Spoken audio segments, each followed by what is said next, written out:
आखिरकार असरा ने तंग आकर फैसला कर ही लिया। बहुत इंतजार किया, बहुत ही समझाने की कोशिश की, लेकिन ये बंदा नहीं सुधरा। इसलिए वो तंग आ चुकी है और सोचती है कि अब मुझे खुद फैसला करना चाहिए। जिस पर आप देखेंगे कि वो सुल्तान से कहती है कि तुमने मेरी माँ से जो बदतमीजी की है, मैं तुम्हें इस चीज़ के लिए कभी माफ़ नहीं करूँगी। मेरे घर वालों से इस तरह का लहजा तुम्हें मैं बिल्कुल भी इजाज़त नहीं देती। मेरे साथ तुम्हारा जो ताल्लुक वास्ता था, जो लड़ाई, जो ज़िद है, वो मेरे तक ही रखो, लेकिन उनकी तरफ जाने की कोई भी ज़रूरत नहीं है। ये बात मैं कभी बर्दाश्त नहीं करूँगी। जिसको सुनकर आप देखेंगे कि सुल्तान असरा से कहता है कि अगर तुम इतनी नाकाबिले बर्दाश्त तुम्हें मेरी बातें हो रही हैं, तो तुम यहाँ से चली क्यों नहीं जाती? बेहतर यही है कि तुम यहाँ से चली जाओ। मैं तुम्हें यहाँ पे अब नहीं रख सकता। जिसको सुनकर वो कहती है कि तुम मेरे बारे में क्या फ़ैसला करोगी? मैंने खुद ये फ़ैसला कर लिया है कि मैं छोड़ के इसी वक्त सब कुछ जा रही हूँ। मुझे कोई शौक़ नहीं है तुम जैसे इंसान के साथ रहने का, क्योंकि तुम्हारी आदतों को बदलना मेरे लिए नामुमकिन बात है।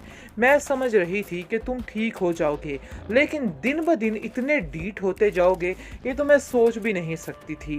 खैर, आप देखेंगे कि वो कहती है कि तुम क्या फ़ैसला करोगे? मैं खुद तुम्हें छोड़ के जा रही हूँ और मुझे इस चीज़ का कोई भी डर, कोई भी खौफ, कोई भी यानी कि टेंशन नहीं है, इसलिए तुम्हें परेशान होने की बिल्कुल भी ज़रूरत नहीं है। आगे से वो कहता है कि जाओ, जो मर्ज़ी करो, तुम्हें कोई एक पल के लिए भी अपने घर में पनाह नहीं देगा, चाहे वो तुम्हारा भाई है या तुम्हारी माँ है। देख लेते हैं कोई तुम्हें कितनी देर तक रखता है। बहुत ज़्यादा परेशान हो चुका है सुल्तान भी कि ये आखिर क्या हो रहा है, लेकिन वो इसको महसूस करवाने की कोशिश नहीं कर रहा। वो चाह रहा है कि किसी को कुछ पता ना चले, लेकिन सारे मामलात भी तय हो जाएं। इसलिए वो तल्लत को कहता है कि आप ही इसको समझाइए। असला है कि समझने का नाम नहीं ले रही, क्योंकि ये लड़की नहीं संभल रही। मैंने बहुत कोशिश की कि ये लड़की ठीक हो जाए, लेकिन मुझे लगता है कि इसके दिमाग की सुई जो है वो बिल्कुल ख़राब है और टूटी हुई है। वो सिर्फ़ और सिर्फ़ अपनी माँ के घर ही जाना चाहती है और वो कुछ नहीं करना चाहती। आगे से वो कहती है कि तुमने कुछ ना कुछ तो किया होगा जिसकी वजह से ये सब कुछ हो रहा है। मुझे नहीं लगता कि वो इतनी बेवकूफ़ हो सकती है कि ये सब कुछ छोड़ के चली जाए। कोई ना कोई तो ऐसी बात है जिस पर वो अपनी माँ के घर ये सब कुछ छोड़ के जाना चाहती है, लेकिन वो कहता है कि मुझे कुछ नहीं पता है। के ऊपर आप कोई जानबूझकर कब्ज़ा किया जाए या ज़बरदस्ती कब्ज़ा किया जाए। इस पर उसकी भाभी उसको समझाती है और कहती है कि इन सब बातों को कब्ज़ा करना नहीं कहते हैं, बल्कि इसका मतलब है कि तुम्हें उसका ध्यान रखना है और इसके अलावा कुछ नहीं। वैसे मुझे एक बात की हैरानगी हो रही है कि तल्लत बेगम ने कभी आज तक उसे समझाने की कोशिश नहीं की है, कभी उससे नहीं कहा कि ये हरकतों से बाज आ जाओ, क्योंकि घर में तो वो रहती है, उसकी माँ है, उसको इन चीज़ों की खबर होनी चाहिए थी। लेकिन आगे से इसरा कहती है कि नहीं, उन्होंने बहुत कोशिश की और बहुत समझाने की कोशिश की, बल्कि उल्टा उनको ही समझा दिया जाता है और वो बेचारी खामोश हो जाती हैं, जिसकी वजह से मज़ीद मैंने ही उनको मना किया है कि मैं आप दोनों के दरमियान दीवार नहीं बन सकती हूँ और ना ही आप दोनों के दरमियान मैं लड़ाई डलवा सकती हूँ। इसलिए बेहतर यही है, मेरी वजह से लेकर आप अपने आप को इस तरह से हल्कान मत किया करें। इसलिए मैंने ये सब कुछ किया है, इसके अलावा और मेरी ज़िंदगी का कोई भी मकसद नहीं था। आगे से उसको कहती है इसरा की भाभी कि तुम परेशान मत हो, सब ठीक हो जाएगा, लेकिन तुम इन बातों को इग्नोर नहीं करना है। तुमने इन बातों को नज़रअंदाज नहीं करना, बल्कि इन बातों पर ध्यान देना है और तुम्हें पता होना चाहिए कि आखिर क्या तुम्हारे इर्द गिर्द चल रहा है। इन चीज़ों को इग्नोर करके बहुत ही मसला क्रिएट हो सकता है। तुम इन बातों को भी नहीं जानती और ना ही समझती हो। बड़ी समझदारी के साथ काम लो, वरना ऐसा ना हो कि सारा कुछ एक दिन ख़त्म हो जाए और तुम खाली हाथ रह जाओ। सरवत बेगम ने सुल्तान की ऐसी अकल ठिकाने लगाई है कि वो आगे से बात करने से पहले 10 दफ़ा तो सोचेगा कि उसे ये बात करनी चाहिए कि नहीं करनी चाहिए। उल्टा आकर वो असरा के बारे में इस तरह की बातें कर रहा था और बार बार इसरार को अंदर लेके आने की कोशिश कर रहा था, जिसकी वजह से उसकी माँ को काफ़ी ज़्यादा गुस्सा आ गया, क्योंकि वो हकीकत तो सारी जानती है कि आखिर किस पाँव बिक रही है, बाहर क्या हो रहा है, क्या नहीं हो रहा।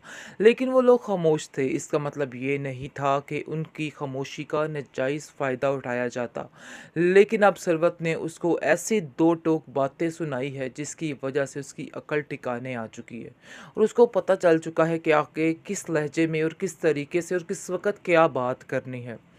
और आप देखेंगे कि बहुत ज़्यादा गुस्से में आ जाता है सुल्तान और उसको समझ आ जाती है कि सारी लगाई बुझाई जो है वो असरा की है। इसलिए वो घर बड़े गुस्से से आके असरा को कहता है कि तुमने अपना जो काम करना था वो कर लिया है, जिस पर असरा काफ़ी हैरान और परेशान होती है, क्योंकि उसको तो इस चीज़ का इल्म ही नहीं होता कि आखिर क्या चल रहा है, इसकी कैसे जलालत हुई है और क्या हुआ क्या नहीं। वो किसी बात के बारे में कुछ नहीं जानती है, लेकिन वो समझ रहा होता है कि इसको हर बात का पता है और उसको कहता है कि ज़्यादा नाटक करने की ज़रूरत नहीं है। मैं तुम्हारी ड्रामेबाजी को बड़े अच्छे तरीके से समझता हूँ, मुझे पता है कि तुम जो कह रही हो झूठ बोल रही हो। आगे से वो कहती है मुझे वाकई में किसी बात का कुछ पता नहीं है, लेकिन उसको कहता है सुल्तान कि घर की बातें जो निकली हैं सारा कुछ तुम्हारी वजह से ही हुआ है, तुमने ही घर की सारी बातें जाकर अपने घर वालों से की हैं, तो उन्हें इन बातों का इल्म हुआ, वरना उन्हें कैसे पता चलता कि क्या हो रहा है क्या नहीं हो रहा। आगे से वो समझाने की कोशिश करती है कि शायद आपको इस चीज़ का अंदाज़ा नहीं कि वो लोग भी इसी शहर में रहते हैं और आपके चाल चलन से वाकिफ़ हैं और सारी दुनिया जानती है। ये अलहदा बात है कि कोई बात मुंह पे करे या ना करे, लेकिन इंसान के जो अंदर होता है वो सबको सब पता होता है। आप देखेंगे कि तल्लत जो है वो भी काफ़ी हैरान है और कहती है कि आप लोगों की लड़ाई और चिक चिक ने मेरा दिमाग ख़राब करके रख दिया है। पता नहीं कौन सा दिन आएगा जब आप लोगों के दरमियान सुलह होगी। मुझे तो समझ नहीं आ रही सुल्तान कि आखिर ये क्या चल रहा है मसला। इस माजरे को ख़त्म क्यों नहीं करते हो? क्यों अपने दिलो दिमाग से ये अना का पर्दा, अना की पट्टी क्यों नहीं हटाते हो? आगे से सुल्तान कहते हैं कि आपको हमारे मामलात में बोलने की बिल्कुल भी ज़रूरत नहीं है। हाँ, अगर आपको कुछ कहना है तो असरा को समझाइए, क्योंकि आपका फ़र्ज़ बनता है कि आप असरा को सारी बातें समझाएं, क्योंकि उसको असल में गुस्सा सरवत का है कि सरवत ने इस तरह से किस लहजे में उससे बात की है, वो इस चीज़ को कभी नहीं भूल पा रहा है और उसके दिल में बार बार वो बातें तीर की तरह चुभ रही हैं कि आखिर ये क्या हुआ और क्या ना हुआ।